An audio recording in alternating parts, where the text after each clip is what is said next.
After allowing 48 points to Trevor Lawrence and the Jacksonville Jaguars, head coach Aaron Glenn has made the decision to relieve defensive coordinator Steve Wilks of his duties. An in-season firing at DC for the Jets. A lot to talk about, all coming up here on a Monday edition of NY Flight Jets Talk. Let's go. This is NY Flight Jets Talk with Connor Long. NY Flight Jets Talk. We're talking Jets, Jets, Jets, Jets, Jets, Jets, Jets. NY Flight Jets Talk with special guests. NY Flight Jets Talk. Here's your host, Connor Long.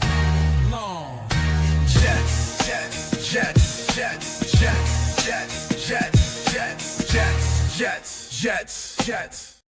What is going on, New York Jet fans? Hello, everyone. Welcome back here into another edition of NY Flight Jets Talk as we come to you guys live right here on this Monday evening, December 15th, 2025. Thank you all for joining us. Be sure to drop down below, smash that like button, hit subscribe. That is the free way to support us, what we are doing right here on this channel. As always, I am your host, Connor Long. Again, thank you so much for all your support right here on this Monday evening. Questions, comments, thoughts, throw all of those in the chat. We're going to get to those. Appreciate the hell out of you guys. Thank you so much for the kind words and support. As always, despite this miserable season for the New York Jets, and joining us right now here on the show, Justin Freed. You all know him from the Jet Press podcast. Justin, the miserable season continues. Loss number 11 in Jacksonville. And it wasn't just a nail biter. It was a blowout. It was a absolute blowout. There is no way to sugarcoat it. Jets defense allows 48 points. And look, this defense has been bad all year long. There's no way around that. But these past 2 weeks, they have reached a new low. 48 to Jacksonville, 34 to Miami. An absolute embarrassment for this unit over the past 2 weeks. And now the Jets make the decision to fire defensive coordinator Steve Wilks. Justin, first off, how you doing? Second, give us your thoughts on this move, surprising or not, and how do you feel about it? First of all, I'm doing great, buddy. Appreciate you having me on as always. I noticed a lack of Steve Wilks in the intro video, so that's a good thing. I don't think you have to redo any of that. I will say I'm surprised by the timing, but not by the decision itself. I didn't think the Jets would make this move mid-season, but as the weeks have gone on, especially as you mentioned, these last 2 games, it has felt inevitable and more than justified, I would say necessary, that change was coming to this Jets coaching staff, specifically when it comes to the defensive side of the ball. They have been uncompetitive defensively these last 2 games. They have been playing an undrafted rookie quarterback under center for the majority of the last 2 games. And I would argue that those 2 games were blowouts, not necessarily because of said undrafted rookie quarterback. While I don't think he's been particularly good, and I don't think the offense is good, obviously, the personnel they're working with, expect that, right? The defensive personnel isn't good. They're very injured. Obviously, they traded away Sauce Gardner. They traded away Quinn Williams. They have multiple UDFAs out there in the secondary. It's not good, but for the most part, this front seven is virtually the same front seven they went into the season with, minus Quinn Williams, who, well, Quinn Williams is an awesome player. The defensive tackles, I would argue, are not the issue with this defense right now. The defense has just been, it's a vanilla scheme. It is a scheme that has put the Jets at a disadvantage every single week. I mean, you can point to the numbers. I don't think the numbers tell the whole story, but they are 30th in EPA per play. They're 28th in EPA per dropback per play. They blitz at the 7th highest rate in the NFL. Yes. Despite that, they pressure teams on blitzes at the 31st rate in the NFL. They are blitzing a ton, and yet, despite blitzing a ton, they never, ever, ever get home. Like last year? I mean, it seems like simplistic to even boil it down to this, but they're not even stunting on a lot of these defenses, right? Or a lot of these rush packages. It's just very basic stuff. They have 2 linebackers who are overwhelmed out there right now, but both of them are very good athletes. You'd like to see them be able to contribute as pass rushers and maybe utilize them that way. The Jets really don't. And if they do, they don't do it in creative ways. It was inevitable that this firing needed to happen. I'm happy the Jets, and specifically Aaron Glenn, were proactive with this decision. They did not wait until the offseason to make a change that they knew had to be made regardless. This is accountability by action and not by words. And for that reason, I'm happy they made the move now. Absolutely. And look, I think the biggest thing with Steve Wilks, I've been very, very fair when it comes to what is to blame Wilks for, what is to blame the personnel for. There's no way around it. Like you said, not only is this unit not talent, they are super razor thin at this point. Jarvis Brownlee Jr. isn't even on the field anymore. Quantez Stiggers was your starting cornerback yesterday in Jacksonville. Like it's not pretty. The linebackers, like you mentioned, and Jamie and Sherwood and Quincy Williams have been inconsistent at best this season. The front seven isn't great. So every area needs an upgrade. There's no denying that. The biggest thing for me, though, Justin, has been Steve Wilks' schematic stubbornness that has left his personnel out to dry each and every single week, particularly how he continued to rely on man coverage, time in and time out on third down. And opposing quarterbacks were just picking that apart each and every single week. And that's essentially one of the main reasons the Jets lost to the Patriots. If you go back and look at the film, it was just Drake May reading this defense like a book. And a lot of that is to Wilks' fault. So I think that's important to keep in mind here. As it pertains to the Glenn side of things here, I think this is a super encouraging sign for Glenn and his future as a head coach, right? Justin, look back to 2021 with the Detroit Lions, Dan Campbell, his offensive coordinator who he initially brought with him, Anthony Lynn, was terrible his first year, awful. And a similar situation in the Jets defense. The unit wasn't very talented, but his play calling was killing them each and every single game. He made a change in the offseason. He brought in Ben Johnson. They jumped significantly in every single metric. They showed promise in 2022, 2 consecutive trips to the NFC Championship game then followed. So I think that's really important to keep in mind here. This is an encouraging sign for Glenn. He is not staying stubborn. He's not doubling down and standing by Wilks. He's realizing he made a mistake and moving on. Look, it is a little confusing. I think you can say that he literally told reporters after yesterday's game that he want not only Wilks to stick around, but to call plays and run his system. And then less than 24 hours later announced that he will be relieved of his duties. But nevertheless, it's hard to dislike this move. The Jets will now have a ton of time to weigh their options. Chris Harris, who I actually spoke about on my pregame show yesterday, will now get a 3-game audition to really see who he is. He's someone who was listed in Tom Pelissero's yearly list as a rising head coach candidate. So he could potentially be someone, Justin. I mean, he has a tough few games now. 2 of these 3 matchups. Obviously, this week's an easier game against the Saints, but then you have the Patriots and the Bills to close out the year. You know, he calls 3 good games over the rest of the year. And, you know, maybe you're talking about him interviewing for that full-time job this offseason. That's super important for him as well. Again, can't complain. The Jets got ahead of the ball here. And I'll say this at least. There are a lot of promising defensive coordinator options out there. I was looking around and I kind of compiled a list of 10 guys I really like. That article will come out tomorrow morning where you can read me over at jetsxfactor.com. A name who I'm really, really, really intrigued by, a New Jersey native from the Eagles organization who has been learning under Chris Banjo. Someone I really like and I think would fit great with the Jets and could really help turn around this defense. That's Christian Parker. He has learned under the best of the best in Philadelphia.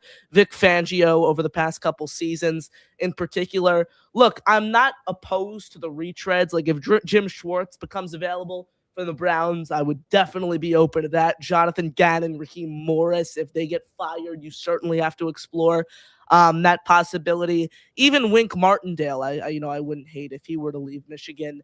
But at the end of the day, I kind of want someone who's younger. I want someone who has learned from the best, who's on the up and up. I mean, I know they're 2 different jobs, but look at Chris Banjo with the Denver Broncos, 2 years there as an assistant under Mike Westhoff, and he is now leading one of the best special teams units in NFL history. So what are you prioritizing, Justin, in the next defensive coordinator? I'm looking for someone who's young and ascending. I kind of in the same boat as you. It depends on the candidate. You mentioned Jim Schwartz. If Jim Schwartz becomes available, you know, if the Browns fire Kevin Stefanski, which I personally don't think they should. I think that would be kind of crazy. I know he's kind of probably number 1 right now in Cleveland because of more stuff, and that's a whole nother conversation. But I think Stefanski's a very good coach, and I know Jim Schwartz, who was the assistant coach of the year in 2023, is maybe the best defensive coordinator in the NFL, certainly one of the best. And if he became available, he would have his pick of the litter as far as defensive coordinator jobs Yeah. go. If I were the Jets, I would back up the Brinks truck, as they say. Yeah. Right? Give him whatever he wants. Give him a blank check. I would have a lot of interest in Jim Schwartz. Then there's other retreads like a Raheem Morris, I think, is a very realistic candidate for the Jets. He's very good friends with Aaron Glenn. He's another guy who's a New Jersey native too. He attended college at Hofstra, so he went to school in Long Island. He's a local guy. And, I know people will make the Wilks comparisons. He had more success as a defensive coordinator than Wilks did. His defenses with the Rams were very, very good.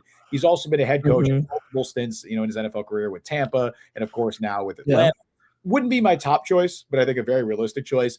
I'm glad you brought up Christian Parker because that's another name that I think is not being talked about a ton right now. He's only 33 years old. So this would be a kind of a swing for the fences type of hire. I don't believe he's ever called plays at any level. He is the current, pass game coordinator, right? Pass game coordinator and defensive backs coach. So the same title that Chris Harris has had with the Jets. Yes. And there's a connection there too, because he also previously coached in Denver, where he crossed paths with Jets general manager Darren Muji. He was the runner-up to the Packers defensive coordinator job in 2024 before they ultimately hired Jeff Hafley, who, look, Hafley is a good chance he gets a head coach job this offseason. He got a head coach interview with the Jets this past offseason. Yes, he did. And I think the Giants, it sounds like he is strongly, he's one of the top names on their list. So I would keep an eye on Parker in Green Bay potentially if Hafley is hired by the Giants. But I would love Parker as a potential target. And I'm also looking at, I know that this Jets defense doesn't have a lot of guys who I think are locked into future roles, but based on the way that they have designed their personnel groupings and the way that they have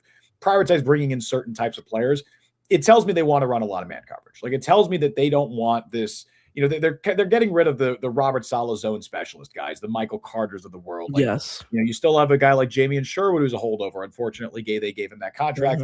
I don't think Sherwood is on the roster in 2027. He'll be here next year because he has to be. But the corners that they brought in, Brandon Stevens, Azareye'h Thomas, Jarvis Brownlee, all three of those guys are press man corners, right? Like that's the scheme that they want to run. Christian Parker and the Eagles run the third highest rate of man coverage in the NFL. So I would be looking at guys like that.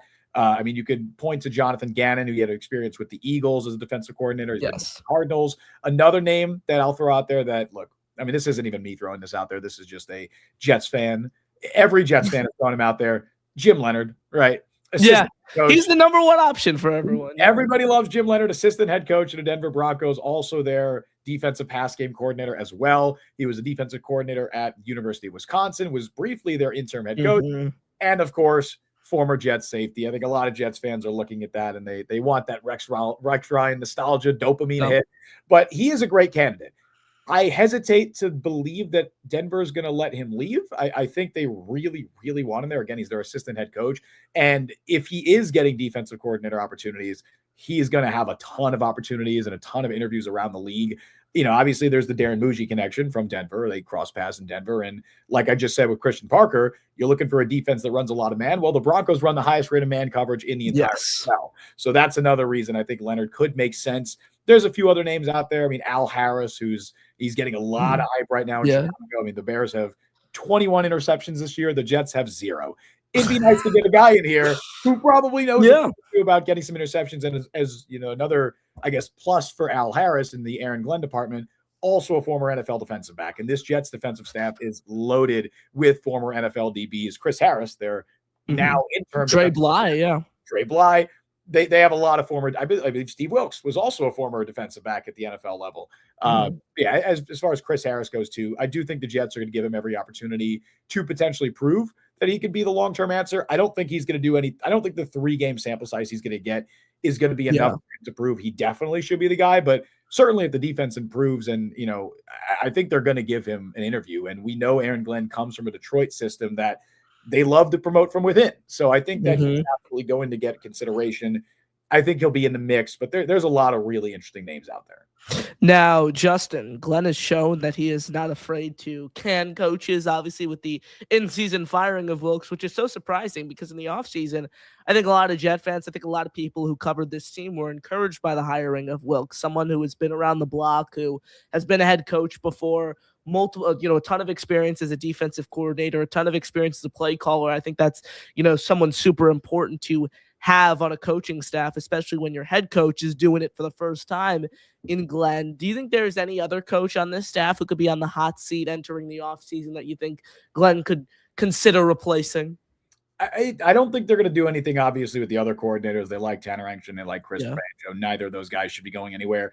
You might see some turnover on the offensive staff. I could see a situation where maybe they move on from their quarterbacks coach. Yes. Charles London, I think that would make sense. Wide receiver coach Sean Jefferson's an interesting one because he was a holdover from the last team. So it was very interesting that the Jets decided to keep him on. Maybe they like the work he's done with guys like Adonai Mitchell and John Mechie, but obviously the Jets have not gotten a ton of production from their wide receiver room. So maybe guys like that, I think you could see some turnover. As far as the defensive staff goes, maybe they get a new defensive line coach in there because, maybe the defensive tackles have played well, but certainly the ends of, Jermaine Johnson and Will McDonald, I would absolutely say have underachieved this year and underperformed. It's interesting. I think you'll see more like kind of minor staff. Yeah. Nothing bigger. This was the big move. Yeah. You might see a little shuffling here and there. I think Charles London is atop that list for me, Justin. That hire never made sense to begin with. Someone who's a running back who made his name known as a running backs coach, had no connection with Glenn as well. Didn't cross over paths there with Glenn, didn't really cross over with Tanner Engstrand as well. So one that never made sense for me right out of the get-go. And, maybe when you have a room filled with veterans like the Jets did this past year with Justin Fields and Tyrod Taylor, the quarterback's coach job doesn't mean that much, but once you draft someone and you draft someone high, a rookie, that role becomes really, really, really important. That is going to be a coach who works super closely with the rookie and plays a rather significant role in their development. Someone I really, really, really like for that potential vacancy is David Blau. He was the assistant quarterbacks coach with the Commanders, obviously crossed over with Glenn in Detroit when he was a player. I really like these young coaches, Justin, who have played not too long ago. I mean, Chris Banjo retired in February of 2023, and he is one of the best special teams coordinators in the NFL right now. So I really, really like the possibility of bringing someone in like David Blau, who not only has experience recently as a player, but helped oversee the development of Jaden Daniels in Washington. The only issue, however, I mean, this is something that I've been talking about for a couple months now, but Washington's main quarterbacks coach, Tavita Pritchard, got the head coaching job at Stanford. So maybe Blau could be someone that they promote within, but if he doesn't, I'd certainly be really intrigued at the possibility of bringing him in this offseason. Thank you all for joining us right here on NY Flight Jets Talk. Smash the like button, hit subscribe. 146 of you guys watching us live. We appreciate you guys. We appreciate your support as always right here on this Monday evening. Justin, any thoughts from yesterday's game that you want to get off your chest, man? It's week 15. It's meaningless, but in a meaningless game, you want your team to show some promise, and the Jets did anything but that yesterday in Jacksonville. Yeah, I mean, a lot of it was the defensive side of the ball, and a lot of that was shouldering, was Steve Wilks shouldering the blame there, was pointing fingers at him, and I'm glad the Jets made that move. You look at a lot of the personnel there, and you question how many of those guys are going to have a role or even a job come 2026. Yeah. I think there's only a couple of guys who I think are locked into starting jobs going into 2026. Brandon Stevens, likely one of those guys. Mm-hmm. Assume that Juwan Briggs has done enough that he's going to earn a starting job next year. I think Harrison Phillips, they could cut him in the offseason with $0 in dead cap, but I don't think that would be a wise use of that money. I think he has more than earned another job, another role next year with the team. You probably bring in another defensive tackle there, but he has been everything you could have wanted in a run stopper and defensive veteran leader. They need more guys like that. They need more guys who are just, I hate to just, simplify it to this, but like winners, right? Guys who have, guys, and it's not like you're not born with that trait, but it's guys who have been part of winning organizations who don't have the, I feel like this word has been thrown around a lot this year, the mope, right? Shout out Joe Caparoso, Connor Rogers. They've been saying that a lot. The mope of the holdover from the Robert Saleh regime. Like, I think there's just so many guys in that defense, especially who have that leftover mope, and they really need to just start kind of getting rid of a lot of those guys. I mean, Quinnen Williams, Sauce Gardner, awesome players. You could see a little bit of the mope on them. Like, they were kind of moping around out there. I think you see that in Jamie and Sherwood out there right now. I think you see that in Will McDonald. Sherwood is going to be here next year unless they find some taker for that contract, which I doubt they will. I do think he'll be one of the starting linebackers. I'd like to see them bring in a bigger Mike who could probably maybe Anzalone. Right, and then you move Sherwood over to Will. Anzalone's an interesting one because he's a great player. If he came to New York, he'd be a fan favorite very quickly. Awesome dude. I've had the flex. I've had the pleasure of speaking to him multiple times. He's an amazing guy. And obviously there's the Aaron Glenn Detroit connection there. So Anzalone would be a fun choice. I would love to see them prioritize more of like a bigger Mike because he's also more of like a Will. Yeah, I take that. He's more of a Quincy, Quincy type guy, a heavy hitter, sideline to sideline. A Leo Chanel from Kansas City would be the dream. I just don't know if he hits free agency, but he would be a perfect option. There's also a few guys in the draft. Like I would not be opposed at all to seeing the Jets target an enforcer type linebacker with a top 50 pick. I really think it's a huge need in the middle of this defense. The linebackers have just been very bad this season. Quincy is very, very bad. And at this point, he doesn't even want to be out there. And I don't blame him. Quincy was a great Jet. He should have been traded at the deadline. They had offers. They chose not to trade him for whatever reason because they didn't think their valuation was set. Well, now he's out there playing poorly and he doesn't want to be there. And his brother was traded and he's not happy. So they should have traded Quincy Williams when they had the opportunity to. But yeah, I think you're just kind of using these final few games to evaluate, especially in the defensive side of the ball, who could be a part of the solution, right? How much of Jermaine Johnson's 2025 slump is because he's coming off the Achilles? How much of it is because he may never be the same player again? Because unfortunately, that is the case sometimes for defensive ends coming off an Achilles injury. We saw it with Carl Lawson. I would have liked to see Jermaine Johnson start to pick up his production as the year has gone on. He hasn't, right? Will McDonald, I think he's a player they shop around in the offseason. If they get a day 2 pick at all, I think they move him immediately. I don't think they do. Yeah. I think maybe your best you're looking at is like a 4th or a 5th. And at that point, maybe they just keep him as a pass rush specialist. Either way, I don't think they pick up his 5th-year option. And much like Sherwood, I think that's another holdover guy who is likely not on the roster come 2027. But yeah, those are my thoughts. I mean, you could point to guys in the offense. Like it's nice to see Adonai Mitchell still doing well. Like I think he is going to factor into the wide receiver plans next year. They have 2 stud tackles. They have a stud guard in Joe Tippmann. They have a fine stopgap center in Josh Myers, who's extended. He'll be back next year.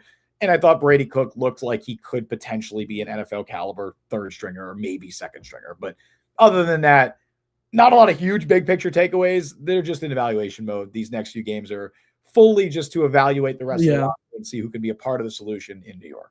Yeah, I mean, Justin, we'll talk together a ton this offseason about the draft, but someone I really, really like in the first round is, someone who myself thinking that, maybe it's not the best idea to, take a quarterback right away in the first round if you're not enamored with them with your top pick.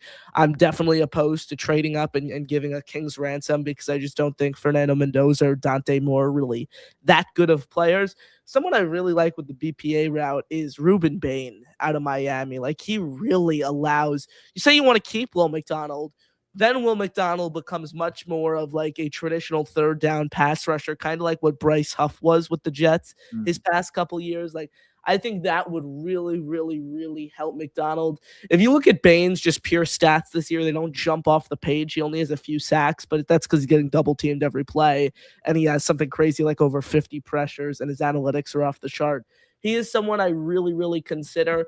We'll kind of wrap it up here, final few minutes with some draft talk, I guess. Fernando Mendoza winning the Heisman. That's what everyone's been talking about as of late. Do you think Mendoza is like that good of a player where you give everything to trade up for him? What do you think his value would be? Let's say the Jets wanted to trade from, 5 to 1 or something like that. Do you think it'd be wise to trade up? Yeah, it depends on how the draft order falls. Certainly not a player I'd give everything for, but there absolutely is a world where I'd want to trade up for Fernando Mendoza. I do like him a lot as a prospect. And again, a lot of this evaluation right here that we're talking about, these quarterbacks, whether it's Dante Moore, Fernando Mendoza, even Ty Simpson, who, I think he's leaning towards probably going back to Alabama at this stage. But there's a world where if he falls out in the college football playoff, he plays well against Oklahoma and Alabama makes it far and he plays well. There's a world where he declares, right? And I think all these evaluations I'm going to talk about here, like so much is going to come down to how they play over the next weeks in the college football playoff. And we are very fortunate that all 3 of the top potential quarterbacks in this class are going to be playing high level football in the college football playoff. But as it stands right now, if the Jets are picking 5, let's say, for example, because, I think there's a very real chance that the Raiders get the 1st overall pick. And if they they're likely drafting Fernando Mendoza. You would assume right now. I mean, it could be Dante Moore, who it sounds like after months of there being a lot of rumors that he wasn't going to declare, it seems like the tide is shifting in the other direction, that it's more likely than not that he declares. I think his offensive coordinator leaving to go to Kentucky played a big part in that decision, and maybe his camp just kind of caught wind that, like, yeah, you're going to be a top 5 pick if you declare. So he's a project. He's different than Mendoza, though, in like so many different ways. He's a project. Like, you draft him. He's similar to Lenora Sellers in that way. Sellers obviously going back to school. He's a project. He can't start year one. Like, I don't think you want to see him year one. I think he's more NFL ready than Sellers. Sellers has, more, I would say, physical talent. But the thing with Moore is it's just limited sample size, right? Just like Ty Simpson, he's had 1 year of starting at Oregon. He did start a little bit at UCLA. Wasn't great tape, but he was a freshman. It's to be forgiven. Yeah. 2 years ago now. His Oregon tape has been very, very impressive, and I do really like Dante Moore. As far as Mendoza goes, so let's say the Jets are picking 5, because I do still prefer Mendoza over Moore right now. Tell me on both, and I'd be happy with both. If the Jets were to draft either of them, I would be happy. But say the Jets are picking 5. Let's say the Giants get the first pick, and they're picking at 1. If you can trade up from 5 to 1, and you give up the Colts pick this year and maybe a second, I think I would do that. That I don't think I'd want. If you're moving from 5 to 1, I don't know if I'd love giving multiple first, like a first this year and next year. Don't think I would do that, but I would Colts pick to get up for Mendoza, because I do like him enough that I think he can be the guy. I think it would likely end up costing that too, because you have to remember the Raiders. If the Giants are picking 1, the Raiders aren't picking anything lower than 3, I'd imagine, right? They're picking 3. The Giants, there's a world where if the Giants picking 1, the Raiders are picking 2. They could fall to number 2. Like, the Raiders could trade it for Mendoza. The Giants fall to number 2. Raiders give them a second-round pick. Boom, the Giants just got a free second-round pick. Yeah. They still pick the guy they wanted. So you're going to have to pay up if you want to move up. I don't think it will cost you a king's ransom. I don't think you're seeing a Bryce Young type package to move up for a quarterback in this class. And if Dante Moore does declare, and if Ty Simpson declares, then that's even better, because now you have other options. You don't have to necessarily give up that much. And I think the value and the cost to move up will be lesser. But yeah, if it's the Colts pick and maybe a second-round pick, I think I would do that. I don't know about you. Yeah, absolutely. Look, I can't preach this enough. In my eyes, I think Fernando Mendoza is a good quarterback, not a great one. I don't think someone that you sell the house for. I think Jet fans are delusional who think that, the Jets can trade up for Fernando Mendoza and he is going to change everything overnight. I think the biggest thing that fans need to realize, that I've tried to explain time in and time out, this roster isn't nearly as talented as many people like to think. There are some core pieces in place. Sure, the Jets have, I think, 4 out of 5 very, very good offensive linemen in place for next season. The Jets have, young and ascending players on the defensive side of the ball, but they have 1 wide receiver, an unproven tight end, and again, a defense that has been up and down all year long and inconsistent at best with the front 7 and the linebacker group. So I think that's important to keep in mind. I think that's a distinction that fans need to make. And no quarterback is coming in here overnight and flipping a switch right away. The way I evaluate Fernando Mendoza and rookie quarterbacks that you trade up for, I think if the Jets give an additional first-round pick and an extra second-round pick to go get him because they like him that much, not only does he need to start every game year 1, but he needs to be a top 15 quarterback, at least. Top 12, top 15 quarterback. That's the standard, Justin. I hold to not only guys taken in the top 5, but guys that you give up an additional first-round pick to go after and another second-round pick. I think that's a fair bar. Like, if you think a guy is that good and you're giving up that much capital to go get him, he better be damn good in year 1, man. He better be damn good. I think he would certainly be starting week 1. I don't think you're drafting Fernando Mendoza with the idea that he is going to sit as a rookie. I think he is clearly the most NFL ready quarterback in this class. It's not a Dante Moore situation where Moore I'd probably would want to sit at least early on, just to evaluate where he's at and see if you believe he could start. I think Fernando Mendoza, if you drop him in an NFL offense right now, he can look the part. Like, he can, the athletic ability. The issues for me with Mendoza primarily, Justin, the athletic ability that does. Yeah, he's not an amazing athlete. Like, he gets around well in Indiana, but I think when you put him in an NFL, NFL that's correct. It's gonna be a little bit of a different animal. I did really like how he played against Ohio State, which, if you're looking to see how he plays again, or how any young quarterback can play against an NFL defense at the college level, Ohio State's as close as you're getting, right? Obviously, it's not an NFL defense, but it's being run by a former NFL defensive coordinator, former NFL head coach, right? They're running a pro-style defense, and there are 6 guys on that defense at least that are going to be like top 50 picks this year. Like, that is high-level NFL talent on that defense, whether that's Caleb Downs or Caden McDonald or Sony style, yeah. Arvell Reese. There is so much talent in that Ohio State defense. So I was very impressed with how I don't think Mendoza lit it up against Ohio State, but he more than looked the part. He held his own, and when plays needed to be made, he made them. I like Fernando Mendoza enough to give up those assets. I don't think my bar would be he has to be a top 15 quarterback. One, my bar would be by year 3, I'd like to see him be a top 15 quarterback. Like that, if you are a top 15 quarterback, you're worth that moving up for that. Like you don't need to be like, I don't think Fernando Mendoza is ever going to be a Josh Allen. He's just not physically. No, he's a very high floor though. That's the thing. Yeah. The chance of you go ahead. Yeah, they don't need him to. Obviously, it'd be great if there was a Josh Allen in this draft class. Yeah, the Jets should draft him, right? If there was a Drake May in this draft class, yes, the Jets should draft him. There's not, right? And there's not going to be a Drake May in a lot of draft classes because he's an awesome player, right? He's an awesome prospect. Even like a Caleb Williams, who Caleb Williams is turning into a pretty damn good NFL quarterback. I would love if there was a quarterback of that caliber in this class. There's not. But that doesn't mean you have to pass on a quarterback. I'm not opposed to doing that. But I do think Mendoza, like the comparisons you always see, right?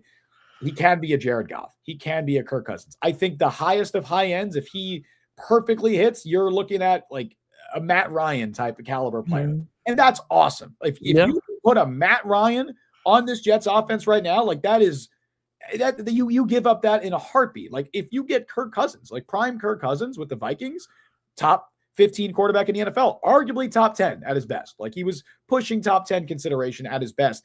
I think if you're getting that with Fernando Mendoza, that's a win. And I give up 2 first-round picks to, you're not giving up 2 first-round picks. You're basically using 2 first-round picks and that second to draft him. Quarterback is just that valuable and that important in this league. And if you put him in the right system, especially look at Jared Goff, right? Like Jared Goff is a Super Bowl caliber quarterback just because if you surround him with the right infrastructure, and right now the Jets have the offensive line for it, they're going to have the capital. And if they use that Colts pick and a second-round pick, they still have 3 first-round picks in a 2027 draft class that looks pretty damn good. Not just quarterback class. Like there is blue chip all around, everywhere in that 2027 class right now. I think you can build a successful NFL organization around Fernando Mendoza. Realistically, again, because you talk about like what Jets fans expect. The Jets aren't going to be good next year. I don't care what they do. They're likely still not a playoff team, right? There's just, like you said, there's just a lot of flaws with this roster. Now, if they had a top 15 quarterback, maybe. Like if Fernando Mendoza comes into this Jets offense and he's immediately a top 15 quarterback, then yeah, it's possible they make the playoffs, right?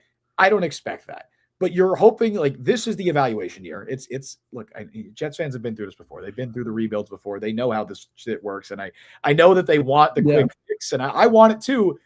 It just doesn't happen, right? It could if you get the right quarterback, right? I'm just trying to temper expectations and say it's okay if he's not a top 15 quarterback immediately. This is the evaluation year.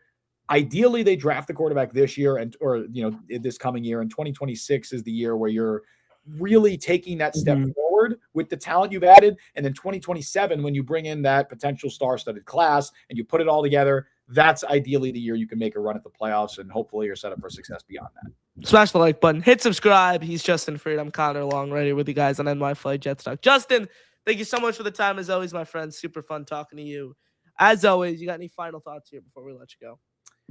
Oh man, I'm happy the Jets made the Steve Wilks decision. Obviously never happy to see anyone lose their job, and Steve Wilks seems like a good guy, right? But it was a necessary decision, had to be made, and let's just evaluate these guys, the rest of this team moving forward. I would like to see Brady Cook probably starting the rest of the year. I think he's shown enough that I wouldn't feel the need to turn back to Tyrod or Justin Fields at this stage. I don't think you lose that much in evaluation from going from Tyrod to Brady Cook.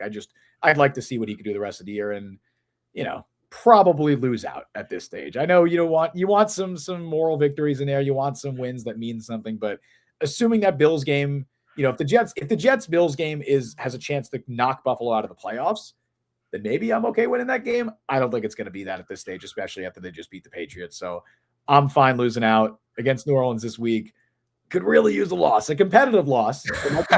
Better. Maybe Brady Cook looks all right, but losses from here on out probably more beneficial for the organization. Well said there, Justin. Thank you so much for the time, as always, my friend. Shout out to everyone tuning in right here on the show. That'll do it for us. For Justin Freed, I'm Connor Long, right here on NY Flight Jets Talk, saying have a great rest of your Monday evening, everyone. And as always, JTS, baby. Jets, Jets, Jets. Peace out, folks.